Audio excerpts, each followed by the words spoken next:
I wanted to welcome everyone to the 33rd Annual California Small Farm Conference. I'm Ben Thomas, the Program Director for the Farm to Market program at the Community Alliance with Family Farmers, and I'll be moderating the session today. Today is Thursday, February 25th, 2021. It's the 1 p.m. session titled Farm to Market During COVID-19, Pivoting to Persevere. Our goal for today's session is to share how small-scale diversified farmers leverage their experience, resources, and a lot of creativity to adjust to changing markets and customer demands over the last year. Our featured speakers are three farmers from the Central Coast, Central Valley, and North Bay, farming in both urban and more rural geographies. Each of them developed new direct-to-consumer and bulk customers and had to adjust operations to keep themselves and their communities safe. We're excited to dig in more to be able to share what those takeaways and continued challenges and lessons have been. In an effort to accommodate the amount of people that registered today, we're going to keep everyone muted besides me and our featured speakers. With that said, we hope to create dialogue through questions asked to you to respond to in the chat, as well as encouraging participants to offer questions in the Q&A. We kindly ask that everyone keep comments and questions respectful and constructive. With that said, we'd like to ask everyone to introduce themselves in the chat right now with their names and organizations or affiliations. And to better understand who is here, we're going to put up a survey to learn more about participants now. The first question for participants is, as just popped up, which of the following best describes you? Are you a farmer, buyer, aggregator, advocate, or other? I wanted to thank attendees, panelists, and the sponsors who made this event possible. We encourage everyone to learn more about the sponsors in our virtual expo hall, which will also be linked in the chat. This year's conference was made free to everyone, but to sustain and grow this wonderful event going forward, please consider donating to the California Small Farm Conference hosted by CAFF. You'll find a link to donate in the chat box as well. This workshop will be recorded and posted on CAFF's YouTube channel, as well as shared and follow up via email. And I also wanted to acknowledge that I'm calling in today from the land of the Nisenan, Medu, Miwok, and Miwok peoples, which today we call Sacramento. I want to invite others to share their land acknowledgements in the chat if they're able to do so. Finally, I want to thank CAFF staff Evan Wigg, our chat tech moderator, and Anna Morales, our Zoom technician, for our session today. Before we get started, we're going to post another quick survey question for participants. And the question is, are you still determining how to pivot sales during and after COVID-19? And the response options will be yes, no, or not applicable. And that'll be up just in a moment. And from our first poll, results are, we're at 42% farmers and 42% others, and then 20% advocates. So we've got about a half farmer group, and the rest are community supporters and partner supports. We're going to spend the first 15 to 20 minutes today hearing the stories and experiences of our featured farmer speakers, then spend the rest of the hour alternating between questions that we've developed beforehand and those from you using the Q&A function at the bottom of your Zoom screen.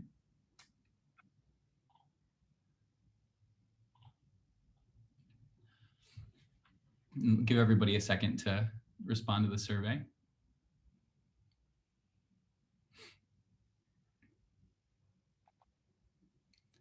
All right, so let's go ahead and introduce our first panelist. Our first panelist comes from Brisa Ranch in Pescadero. She's a farmer there named Verónica Mazariegos-Anastassiou. And Verónica, can you get us started off? Right. Well, good afternoon, and thank you for the invitation to participate in this conversation. Yes, my name is Verónica Mazariegos-Anastassiou, and I'm a farmer at Brisa Ranch, and we are a diversified organic vegetable production farm entering our 4th season. And this year we'll be farming on 10 acres in Pescadero in San Mateo County. And sort of a bit of a snapshot of where our business was this time last year, so right before March and the changes brought on by that pandemic, by COVID-19, the bulk of our business was coming from wholesale accounts, much smaller portion from farmers markets that we did for part of the year. And our plan for 2020 was to grow our wholesale accounts and our sales to different buyers, increase our presence in farmers markets, maybe increase the number that we were doing and also how long we were doing them, and also start a small CSA. So that was the plan as of February of 2020. When March, when we were sitting in sheltering in place and sort of kind of coming with all the changes were sort of sinking in, and we were trying to figure out how that would affect us, we sort of realized two things. One, some of the sales that we were counting, the wholesale accounts that we were hoping to cultivate and expand, were namely restaurants and corporate kitchens, that would probably not happen, or at least there was a big question mark around it. The second thing that we sort of came to terms with at that point is that there was a huge interest in what was supposed to be a very, very small CSA. And so that was surprising to us, but obviously it made sense, right? People were trying to secure their food access, and given the shortcomings of the dominant food supply chain. That's there, and I think we all experienced that sort of interest. So we decided a couple of things. We decided that we would embrace that and increase the cap, the number of members that we would take on into our CSA, which had a lot of implications, namely that, in the middle of March, we sort of started, altering our crop plan as much as we could, which, not easy and it wasn't perfect, but that's something that we did. And we also decided that we would hold off on farmers markets. It's something that wasn't like a huge part of our business. So we would hold off to see what were the safety protocols. And we already felt that we're going to be stretched thin with the bigger CSA and the wholesale accounts that we still had left over.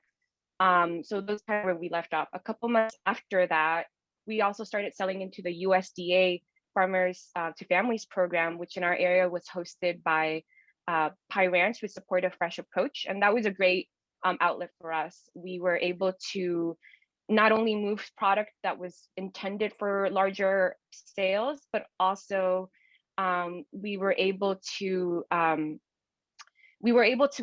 meet a need. Food access is something that's pretty foundational in why we started our farm. And so this is a great way of sort of meeting those two needs. And especially at the beginning, later on, there were challenges with that program, which ended up requiring food safety certification, which we got, but eventually we weren't able to sell it to that program anymore. That program no longer continued.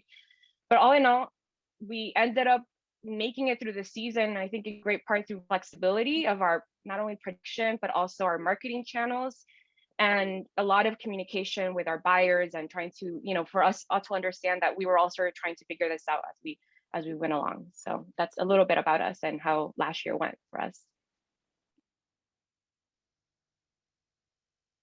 Thank you so much, Veronica. I'm looking forward to digging into that more as we start the Q&A. I also wanted to mention we don't have actually a Q&A function on this style of Zoom meeting, so we'll ask everyone to put their questions right in the chat.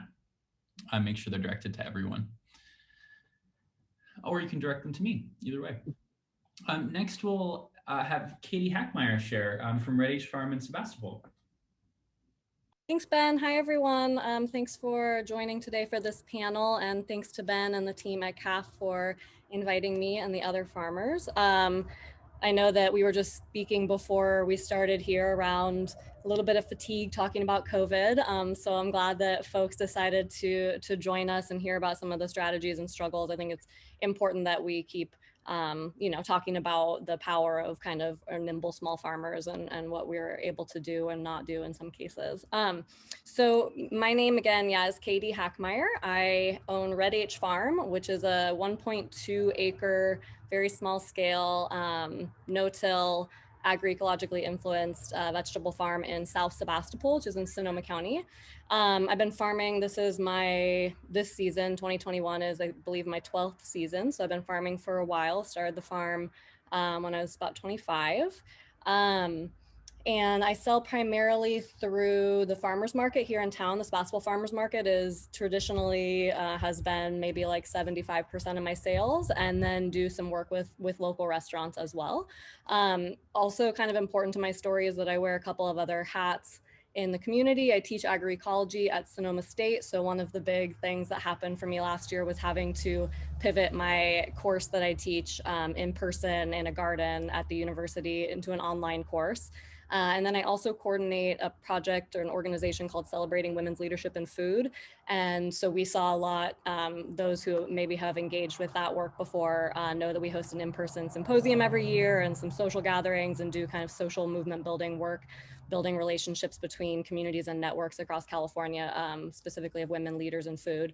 And so that work all really changed also and had to be flipped on its head. And there was a lot of kind of direct solidarity work and calls to action and ways that our rural partners needed to support our urban partners and things like that with food scarcity issues. So they were kind of like those two big things happening, and then also realizing that things were going to change pretty drastically on the farm as well. So like I said, I sell mostly through the farmers market. So one of the kind of big question marks there was whether or not they were going to get shut down.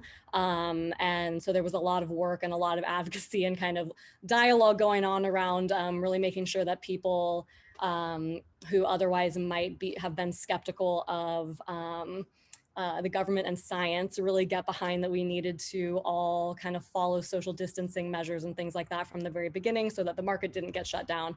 So there was a lot of kind of stress and angst in that piece there. And then the other main challenge was that my crop plan is built pretty significantly around my restaurant sales. So even though my restaurant sales are kind of a small part of my overall sales and crop plan, like in a real sense, the way the crop plan is constructed, those crops are very key and then kind of play into what goes to the farmer's market. So essentially summer crops that need to be harvested multiple times a week. And so all the restaurants that I work with shut down. Even when they reopened, the chef that I worked with at one of them ended up quitting because of unsafe and kind of unjust work conditions. And so I had to figure out what I was going to do with kind of that midweek sale. And at the same time, Ben, please give me a flag if I know I'm a fast talker, so sometimes I lose track of how much time I've taken. So at that time, I was also people were reaching out to me and asking me if I would start a CSA, and I hadn't run a CSA for like 6 or 7 years. I started the farm as a CSA farm, believe in it as like one of the best models, but it's not a great match for my personality in some ways. So I hadn't run a CSA in a long time, but we had that really warm February. And so I actually had a lot of crops. So I ended up launching a tiny CSA, like a 10-person CSA, which ended up growing into a 20-person CSA and kind of filling that, still very small, obviously, still kind of filling that second harvest gap that I needed to fill. The nuance with that, which I think maybe we'll get into later, is that because of the other work that I do and the other hats that I wear, I was pretty unwilling to change my crop plan drastically. And so there was just some interesting things to navigate around how to take, a crop plan built for one system and kind of pivot it into another system in a way that works for both the farmer and works for the customers who have perhaps a certain set of expectations. Just looking at the other things that we wanted to talk about covering, unless I might be at time, Ben, just let me know. Got like 1 or 2 more minutes. Okay. Yeah. So I would say that I just to like call out gratitudes also, the support that like FarmLink and CAFF gave to farmers around PPP loans and the EIDL and all, and, CFAP and all of those things. I think, though my production's small and it doesn't necessarily amount to a ton of money, it was really helpful to just feel those little boosts come in. And so I think that like a lot of gratitude for those organizations for like showing up. I think it was just like a time of great fatigue for farmers and for advocates. And I think that it's just really, I think, for me, really showed the resilience, the challenge, a huge challenge, but also resilience of farming at our scale. So that's it. Thanks a lot, Katie. And I think something that most farmers have a second job, and almost all small farms and most mid-scale farms rely on off-farm income. And so I think that balance that you're sharing is really important to acknowledge and something that we can talk more about in the open discussion section. And I want to go on to introduce our third speaker, Randy Stannard from Route 64 Sacramento. Thanks, Ben, and thanks everybody for coming out, and certainly to CAFF for hosting the conference this year. I'm sure it's been a lot of work in a different way than would be expected. So yeah, my name is Randy Stannard, and I co-own and operate Route 64 Sacramento with my partner, Sarah McCammon, who I always refer to as the real farmer. She's been farming, running her own farm business for, I think, about 8 or 9 years now. This is our fourth season this year at this site. So we have a 1-acre property in urban city of Sacramento. We actually produce kind of diversified vegetables, fruit, and herbs on about 3/4 of an acre. And then our house, front yard, backyard also is kind of semi-production space that we use. Prior to COVID, so this year was going to be unique. The 2020 was going to be unique for us anyways, as we had a baby. We were going to have a baby, and we did have a baby in May. So we had kind of planned to downsize some of our crop production a little bit during the summer months, and then just see where things are at to maybe do a larger fall production. And then our normal kind of sales outlets are primarily through the one farmers market, in Oak Park Farmers Market in Sacramento, about 3 miles from our house. So it's really a sweet place to go to, that Sarah has been selling at for about 8 years. And so we've built a great kind of, and I've worked in that community for probably about 10 or 15 years now. So so it's a great market for us. And that's probably about 75% of our sales. And then 25% primarily really goes to restaurants. We also do some plant sales and do a plant sale type of thing. But that's a kind of a small little thing for us that we do. So kind of our transition was when kind of the COVID thing started, there was an assumption that, yeah, all restaurant sales are going to go out and away for us, and that's not going to be an available market. So that was a bit of a freak out. And also, who knows what's going to happen with the farmers markets? We'll be able to sell there. And I think for us, we were also just really unsure about it anyways, having our new baby, and how would we kind of do the market if I was the only one who was able to go, and who could help us out at the market and that sort of stuff. So we had questions around that kind of going into the season a little bit. This made a decision for us relatively quickly. What we ended up doing was deciding, instead of doing the farmers market, there's in the city of Sacramento, I don't know how many years back now, 3 or 4 years back, maybe 5 even, we passed an urban ag ordinance, which legally allows us to be able to grow and sell on a residentially zoned lot, which we are in the city of Sacramento. But it also allows us to have a farm stand on our property and be able to sell Tuesdays or Saturdays, which don't get me started on that. But anyway, so we decided on a Saturday morning farm stand instead of the farmers market, and kind of unknown of how that would go. And then we did end up continuing to sell to restaurants. Most of the restaurants that we sell to, which really isn't a large number, is 3, 4, 5 restaurants tops. Most of them did maintain open, did some sort of takeout option, so that they were actually continued to buy from us at similar amounts as we had last year. And we also did benefit from the Great Plates program, which I think is through the state, or I think throughout the state, but in the city of Sacramento. So they're one of our restaurant people was using Great Plates, so he was continuing to buy from us to send meals to seniors that were delivered to seniors in the city of Sacramento. So our biggest kind of transition, other than doing the farm stand, was we did kind of what turned out to be, we did fundraising, really. There was a friend of ours works for a school district, and she is kind of family support services, and was seeing a lot of the food bank sites were actually closing down because they couldn't have senior volunteers. So they went from 5 kind of food distribution sites in our kind of community down to 1. And she was seeing families that couldn't get food because of lack of transportation or any other number of things.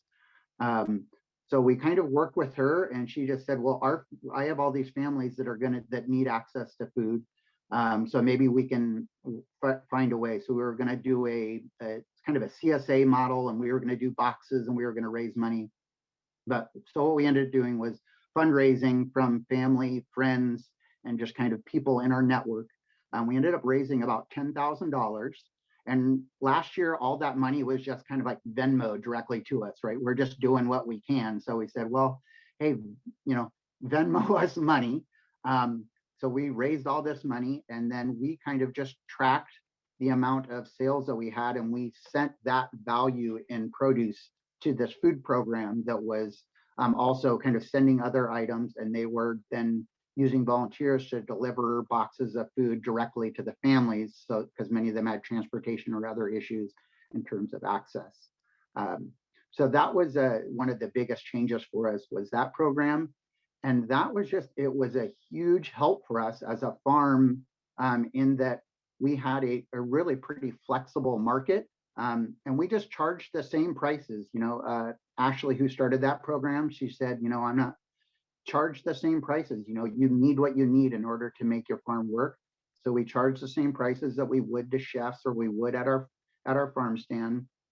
And we just build it out, and we would send food to the program, which is right in our neighborhood as well. So we would just deliver every Tuesday morning, and the food would go out. So that was a huge thing for us. And we've kind of continued that moving forward for this year, but trying to not just support our own farm, but also helping other farms be able to sell into the program.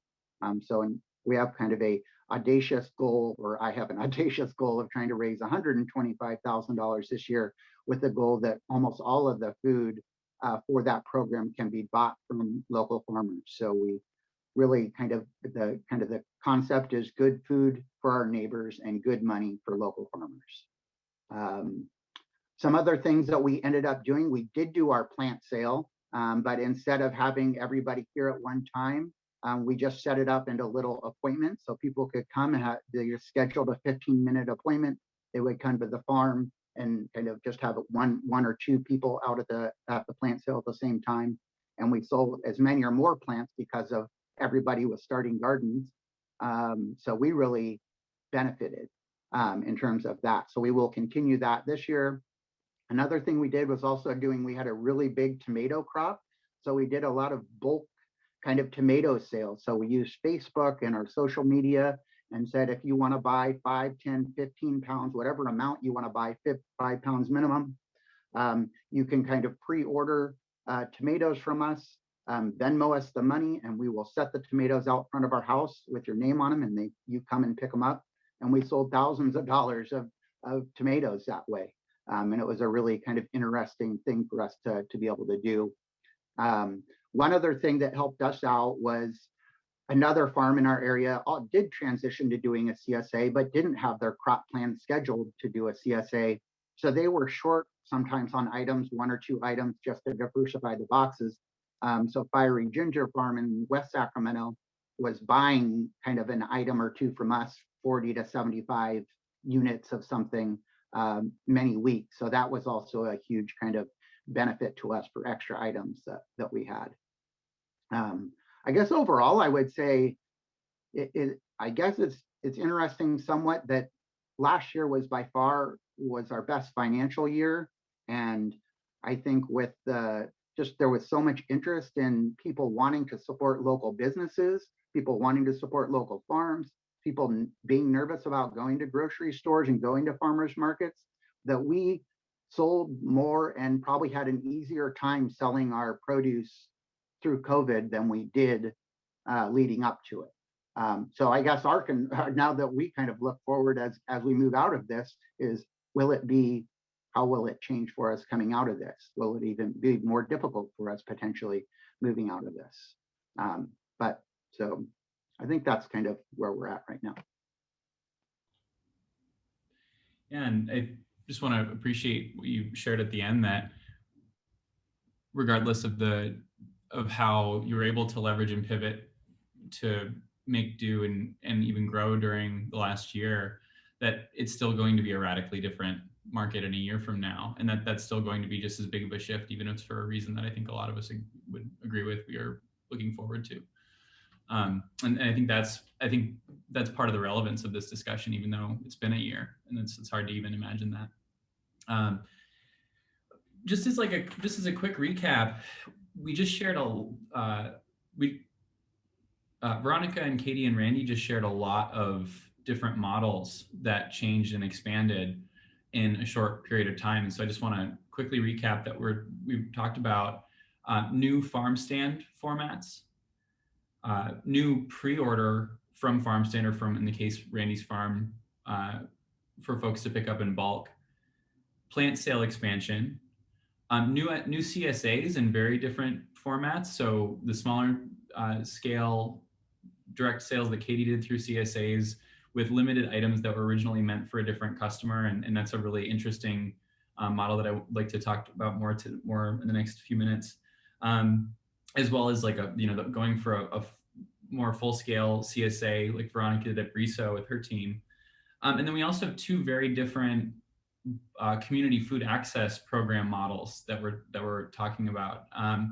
One with Brisa Ranch selling into the USDA Farms to Families program and having to get food certified to be able to do that. And then really more community level with Randy selling into the Community Connections program in Sacramento, and also being able to be a part of helping build that right in the immediate community. And these are all really dynamically different programs. And then, of course, I don't think Caiti mentioned it, but a lot of the food security work that she did with food access programs as well, that invite you to mention also. And so there's really a lot that's in the discussion here, and I think even beyond that if anybody wants to share in the chat, that we can pull from. At this point, I'm going to start offering some questions that came out of discussions that we had leading up to our session today, and invite anybody else to ask questions in the chat, and I'll be able to pull from those and include those as well. To start off, I think, and I heard there were some reflections of this in the opening presentations, but to start out on a hopeful reflection, is there any, and this is a question for all three speakers, is there anything positive that you experienced in support of your farm during the pandemic that you hope will continue after, without a crisis in place to be a response to? I'll go. I think for us, like the big thing, doing the farm stand in front of our property really gave us, we connected with our neighbors. And those are that's the ideal customers for us. One of the benefits of being an urban farm, right? We're surrounded by all these customers. So we had a lot of neighbors come out, and they came every week. And now I know their names. And so we were able to develop just a really deeper relationship between ourselves. They saw us have our first child, and all this stuff. So we really kind of developed some deep relationships with our neighbors. And for me, that's the sweetest thing ever. It's I love the sales, but what I really love is the relationships with my community and my neighbors, and all the stuff that comes with that. So that's something that we're really hoping to build on, and I know is something that will kind of be a foundational benefit to our farm kind of moving forward, are those relationships.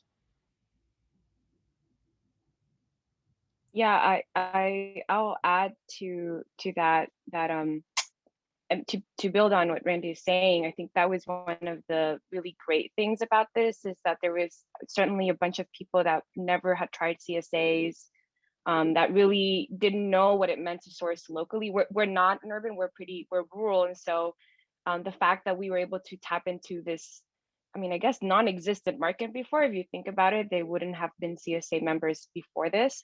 And I think I think all of us felt that we were disconnected from each other. And so in a way, in the weekly email communication, newsletters, sort of, we have drop-off sites. And so just that interaction with our host, definitely building a very small community in a very expansive area. We service the greater Bay Area.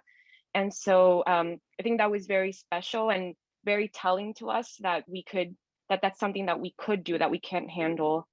In addition, we also, I really inspired the comments on raising money to support these boxes.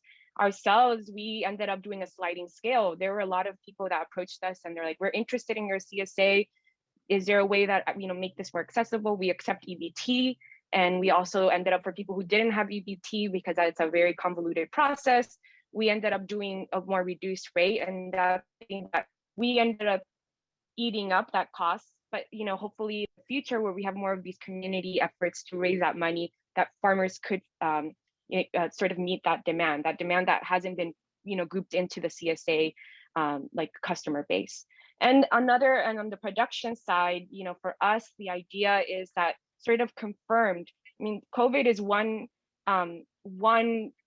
very, very big challenge that we had to go through. And I think as small farmers, we know that there's more, with wildfires, with, just erratic changes in weather and just so many changes that we have to face.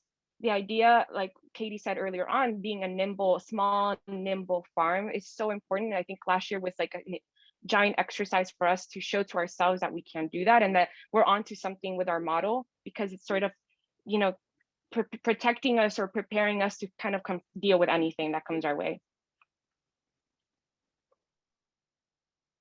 Yeah, just to keep building on what Randy and Veronica have said, a couple of quick things I'll share. One, not necessarily direct benefit to, well, no, it is a direct benefit to my farm.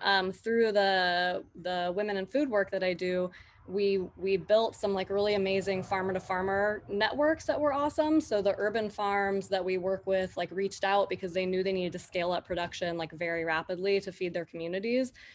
This was like, before we had all the protocols we have now, and we feel a little bit more safe going outside. And so they were like, wanted to scale up, and they could, they were ready to do it, but they didn't have plants, right? Because in urban farms, there's a lot less greenhouse space. There's a lot less, there's just like the physical space isn't there. And so we were able to coordinate like a ton of rural farms to do like massive plant donations of mostly leftovers and then grow stuff out. And we moved like 10,000 plants or something down to various farms and community gardens in the Bay. And that is continuing this year also. And that kind of like solidarity building feels really important across, very different communities who otherwise don't necessarily have reason to engage, and just like seeing that grow and how we can build more regional resilience by building those relationships across communities feels like incredibly powerful. And will go both ways for sure, right? Like rural farms need our urban comrades to be there for us and support us, and the markets that are there and all of those things. So that was really heartening and a special thing that came about.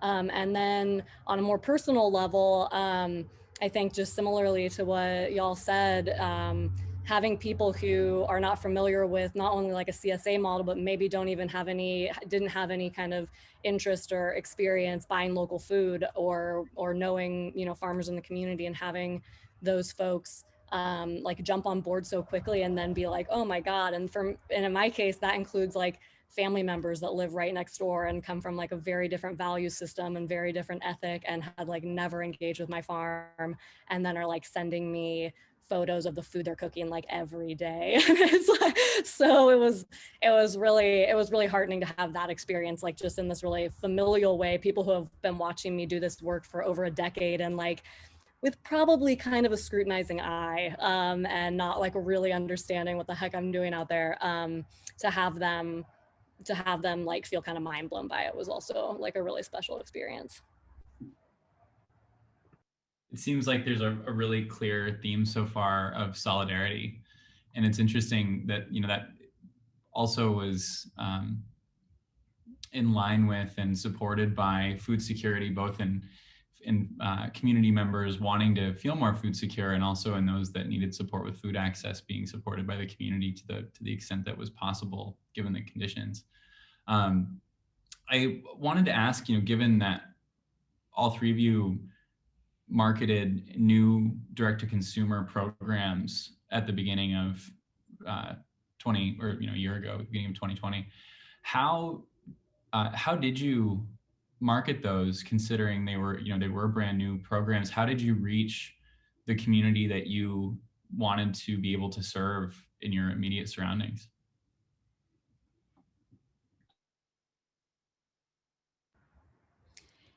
I mean, I think for me, I just mostly use social media, and because I was only looking for, in my case, around 20 people to join the CSA, the first set of people came to me, and then I had to kind of decline people because I just wasn't prepared in like late February, early March to have a full-scale CSA program.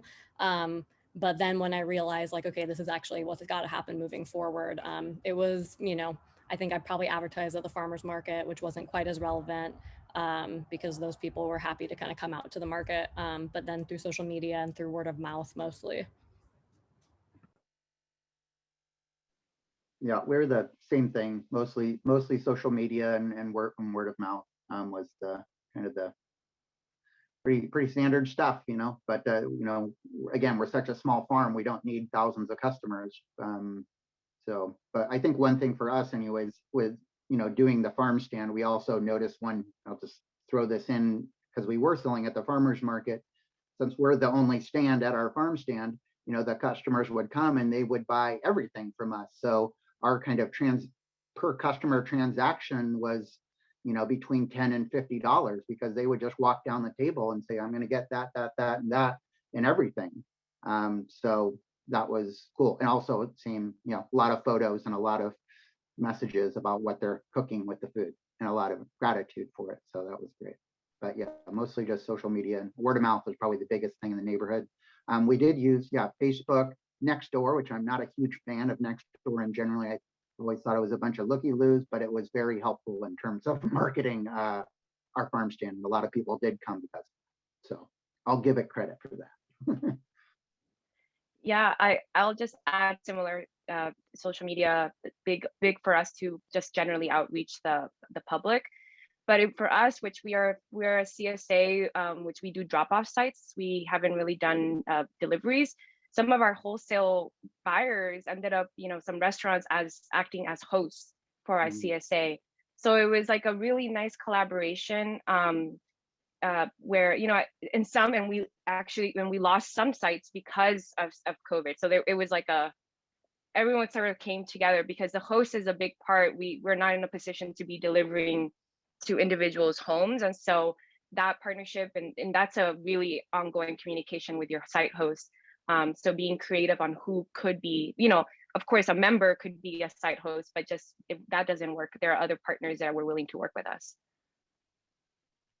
And Veronica, what do you think their incentive was? Was there any incentive for those restaurants beyond relationship? Did it support their business at all by serving as pickup sites to be able to have folks like order takeout at the same time, or do you feel as though it was mostly a relationship building, like just based on relationships? I don't think that. I mean, our idea from the beginning, especially with restaurants, it's sort of nice. The idea of like being able to get a box and that sort of is an open invitation to buy from the restaurant. Of course, earlier on, and this was our CSA started a little bit later once there were still already openings for pickup. And so I think we try to have this really great relationship with our buyers. And so I think, like we've said, solidarity was a big thing. I hope that there were some like other benefits for them. But yeah, I think in this point was just trying to be there for each other. And yeah, our solidarity theme again, which I think is going to be consistent. For Caiti, in explaining your experiences, you touched on how you were turning a few main crops into a CSA that were originally meant for bulk restaurant customers. And I just wanted to ask, what kind of, can you tell us more about that communication and more about how folks on the receiving end were able to work through that? Did it still look like a traditional CSA in that way, or was it different? Yeah, I mean, I think in the end, well, okay, so I sell at the farmers market and I grow like a fair diversity of crops, but I really focus on, this is just like me me personally, like I don't grow and have no real interest in growing quick high labor crops. And that is mostly because of the other things I'm juggling in my life. And the other thing I should say is that I'm mostly the only person working on my farm. I had a farm assistant last year who worked like 1 day a week. And so those high labor, like baby radishes, baby greens, those kind of things that are really awesome in a CSA, even though I could have worked them into a crop plan, because, you know, even though this all kind of came to be in late February, early March, there's still theoretically time to shift the crop plan enough to incorporate things like that.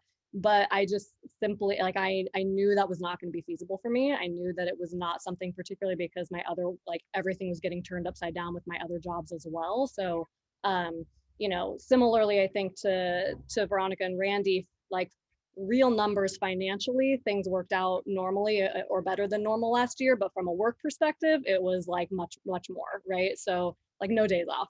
And so there was just, for me, it was like, I grow big, full size, one cut crops like broccoli, cauliflower, summer squash, cucumbers. Like I don't do the fragile baby things. And so when people started wanting a CSA, and then when I started wanting to expand it a little, I had to be really clear with folks, like, this is what you're going to get in the CSA. And this is, you know, this is like pivoting the crop plan on a dime is a challenge. And because of that, like, this is what you can count on. And then sometimes there may be, you know, some additional things if I'm like randomly motivated to like seed arugula one week, but which doesn't really happen. So I think that for me, and like anyone on this call who knows me knows, I'm like pretty direct communicator. Like I just laid that out. You know, I wanted to set expectations that were realistic, and people were fine with it. And there was still, you know, 8 to 12 things in the box every week, particularly because I ran, you know, I started early, but I ended at the end of September, because I knew I was going to be like completely wiped out and burned out. And because I wanted to end it when I knew there would still be like a complete abundance of things, and I wasn't going to feel that need to scramble with kind of those shoulder crops necessarily. And people were receptive, and people seemed fine with it. And Veronica, similarly in your experience, how are you? What was communication like, and how did operations change during the wildfires that you went through and experienced during your CSA season? Yeah, no. So here's where the CSA like members came to us, you know, when at the onset of the pandemic, and then sort of members held us and motivated us during the CZU lightning complex fire, which affected our farm. And, you know, basically in August, the height of our season, I mean, right when heirloom tomatoes are like coming out, you know, ready to go. And so we were, you know, we did our last harvest because it was sort of coming in, and we knew that we were have to evacuate. We did 1 week without actually being able to service our CSA, and we, you know, our CSA members were fantastic, and you know, they're with us, which is, again, this is a way, it presented a way for our greater community to sort of like understand the ramifications of this. You know, the smoke was intense for everyone, but like it was also like in people's like backyard, literally. And so they were very supportive, and you know, we spent basically a month without power, which, you know, generated a whole bunch of challenges, but we tried, and we were selling products. People get to Katie's point, at that point, I mean, it was already sort of like coming together earlier on in the season. At that point, we were very clear about the limitations we had with the variety and the, you know, the quantity. We always tried to make be, you know, fair as far as what the value of the box was, but as like, this is the diversity. But yeah, it was, we also had a pretty simple, you know, just to echo, there's a lot of fancy software out there, but if you're getting started, I mean, we were doing email and like newsletter, email communication, and it's not efficient necessarily. Like it could be better, especially when your numbers get into like bigger CSAs, but that worked for us. And so definitely the challenges of not being able to be on the farm, but again, the CSA at that point, not only did members decide to stay on, which, you know, is always a good sign, but but I think it was a big part of, and speaks to this like reciprocity that comes in with a more, it doesn't have to be a CSA, but at least some sort of commitment to each other. And so, yeah, that was a very important part of our season last year. And it speaks to the earlier point that I made, that like pandemic is one thing that comes up. But I think if you sort of structure your business in a certain way, I think there are certain storms, most of the storms you'll be able to weather for sure. Thank you so much for sharing. To shift gears a little bit, talking more about your the protocols that you had to go through changing within your operations on the farm and out in the different formats of selling. How are you able to keep you and the community that you work with and any other workers, any other farmers or folks working with you? How are you able to keep them safe? And did that have to change at all throughout the year?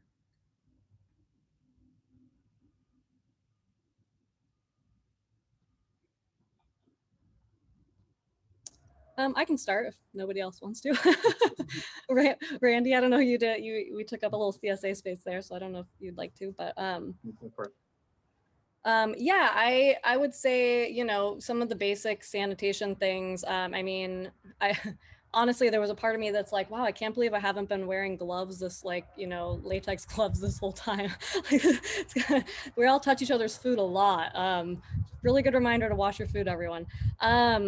But yeah, so a lot of just like making sure, masked while harvesting. And again, it's interesting to look back because we have so much more information now, but at the beginning, we didn't know how COVID was transferred. We didn't know if it was transferred on food. Like a lot of people, I had customers that only wanted to buy food they were going to cook, that kind of thing. So we didn't have the information we have now. And so, masked during harvest.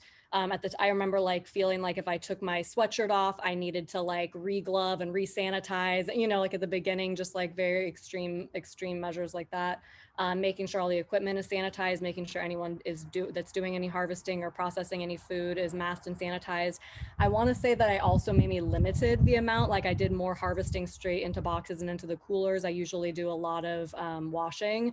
And so I think I limited some of that. So there was just limited kind of contact with produce. And then in terms of my farm assistant, just making sure that she felt safe and, distance measures and things like that.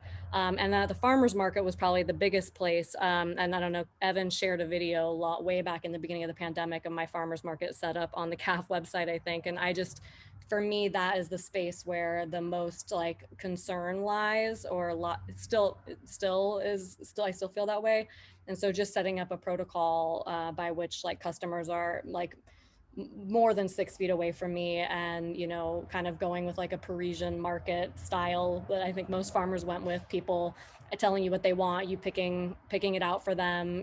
People can be very picky at the market that I sell at, and so having to show them, make sure they approve of it, put it in a box, slide the box out to them, have them put money in, pull the box back, send change out, which I made them get their own change also, which is obviously a very trust-based system, but not being one person at market, not wanting to touch money.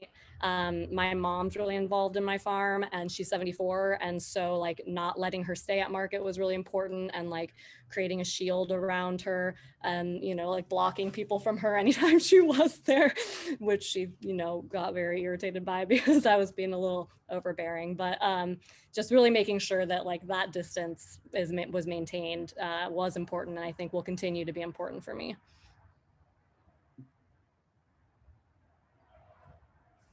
I think the main thing for us probably was at the little farm stand in front of our house. We did something similar to Caiti, kind of using a shuttle system, and we started we had our tents up, and we knew that we were gonna handle the produce, and we were gonna have gloves on and masks, of course, and but we didn't have any other we didn't have a blockage or anything up. And people just they can't help but want to get really close. So we did, after a week or two, really quickly, just okay, we gotta put up some rope. And we have 6 foot, folding tables. So we knew what 6 foot was, and we actually did a little bit more than that. And we just used kind of bus tubs. We would carry a bus tub. We would have them pick out. We would walk down the thing, fill up a bus tub, and then shuttle it out to them.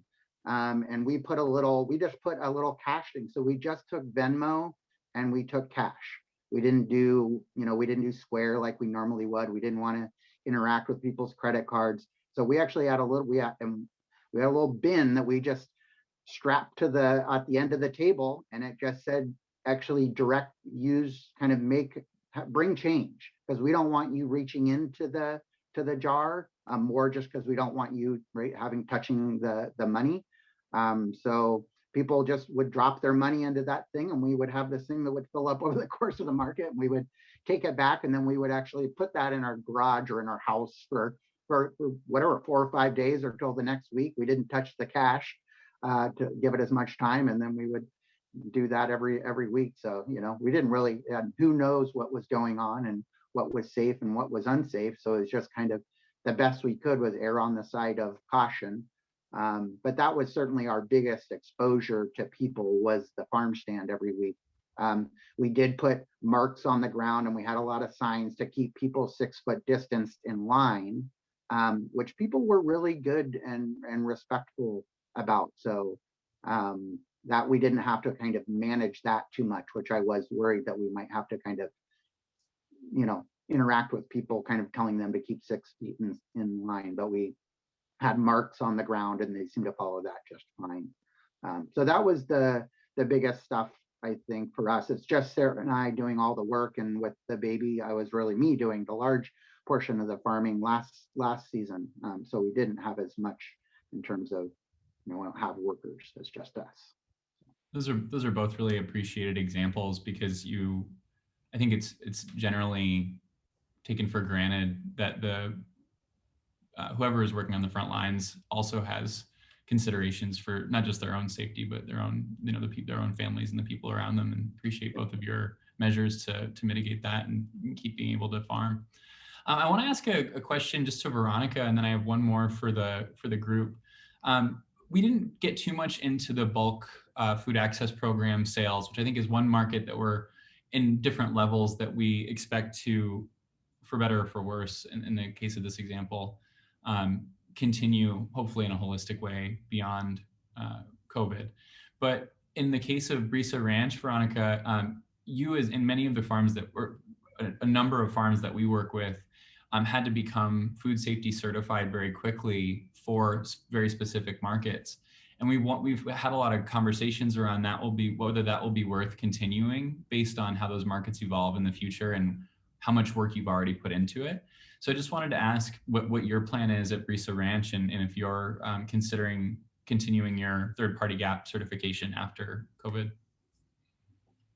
That's a really good question. I think we're still trying to decide that, to be honest. As Caiti and Randy showed with their protocols, I think we take food safety very seriously. Farmers generally do.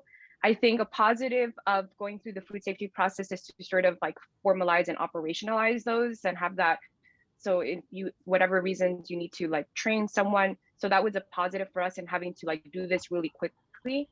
But right now, I mean, as the USDA Farmers to Families program ended up being now given to much larger companies. So farms like us actually are not benefiting from this project anymore. And a lot of our buyers, wholesale account buyers, online marketplaces, restaurants and so forth, it's important for us to have a food safety plan that we could show them, that they could come on the farm and see that we're taking the precautions, the sort of the same standard, but that we don't have to kind of go through this very expensive and pretty, cumbersome process every year. And so we did it. Again, we're a smaller farm, we're farmers, and we have seasonal help support in the height of the season.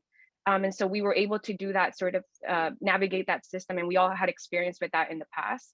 But yeah, I don't know. I right now, looking at the price tag and sort of all the paperwork, that some of it, honestly, I feel it takes more time from already very limited time.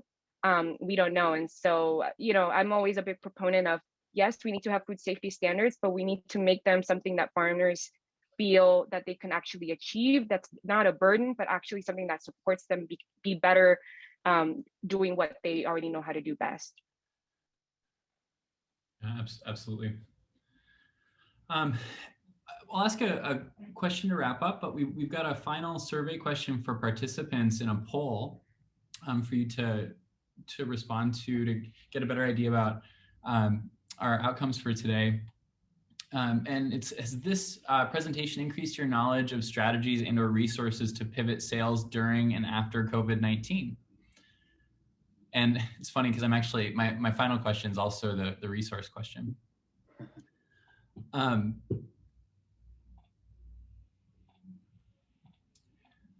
So the last question that I'll ask the group before a really quick wrap up, and I just want to thank you all so much for sharing with us today. The last question I want to ask is, are there any resources or partnerships or anything really concrete that you would recommend to other farmers who might be on the call, either in your regions or California or nationally, that were beneficial for you?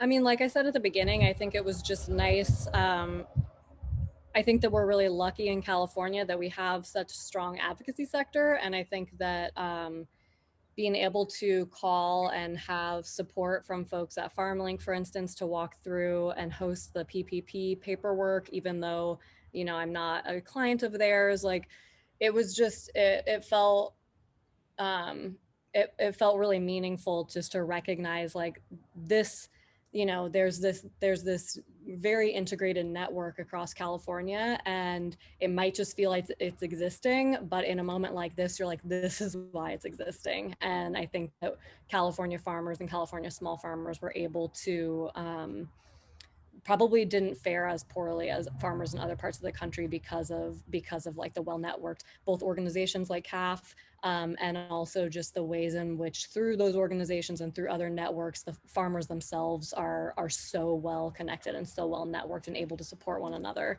That felt pretty profound to me, I would say. Thanks, Katie.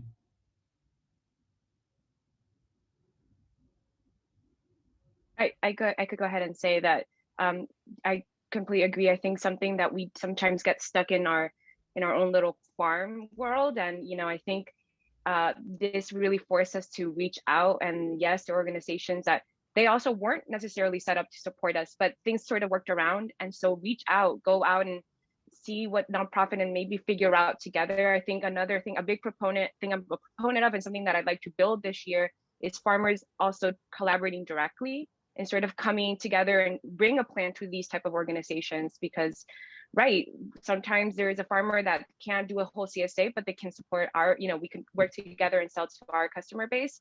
And so I think that's something we really sort of like getting outside the farm. And you know, there was one way of doing it, being open to exploring different customers and that support system that is out there, sometimes difficult and inaccessible sometimes for some to find, but really trying to do that work to find what's out there. Yeah, and I appreciate the acknowledgement that it's definitely different for different people and different places and with different experiences. Randy, sorry, go ahead. Well, I know one thing for us, I mean, another little shout out for CAFF, but we were just at the beginning of kind of starting a farmers guild here in Sacramento right as it hit. So we had done our first kind of in-group meeting right before COVID and haven't done one since, but we have done some kind of online Zoom meetings. And I think some of the relationships through that both have helped us kind of in terms of sales outlets, as well as then we've done some shared bulk purchasing things of like potatoes this season and stuff like that. And we're kind of, that's ongoing. So that was one thing that I think was certainly was and continues to be a help for us. And the other thing I think people already mentioned was for us, you know, I was before kind of doing the farming stuff, I was pretty active in a lot of the kind of nonprofit food access work here in Sacramento. But a lot of those, and I think anywhere you're at, those were really helpful organizations and relationships for us to be able to both do some outreach, but then also help with some sales and just get some other resources. Another one for us, Alchemist is a community nonprofit that here in the area that does a lot of the EBT sales at farmers market. So since then, they've actually, since we now have our farm stand, they helped us get set up so we can accept EBT at our because we used to just be able to do it through our farmers market. So that's a huge help for us in terms of our kind of goal and intention of wanting to be able to, have food access be an important part of our kind of our mission and values. So that was a big thing. But I think that's those relationships and those networks probably exist in any community to different scales. Yeah, absolutely. But I think that the takeaway that follows that solidarity theme is the when the big food system has a crisis, it slows down and shows its biases a lot more than even we already know are there. And the local and regional partnerships and resources that you all leveraged are, I think, really speak to the food system, the regionalized food system that we're striving for. I just want to thank again Verónica and Randy and Caiti for joining us today. We appreciate you so much, and especially to all the other farmers that are working through this, that are on the call, that are on the webinar today. And folks will be receiving a workshop evaluation through the chat, as well as following up via email after the conference. I want to encourage you to please fill that out for us. And yeah, with that, we'll conclude. Thank you so much, everybody. Cool. Thanks, Ben. Thanks, Ben. Thank you, Ben. Thank you. Thanks, Veronica. Thanks, Randy. Bye, guys.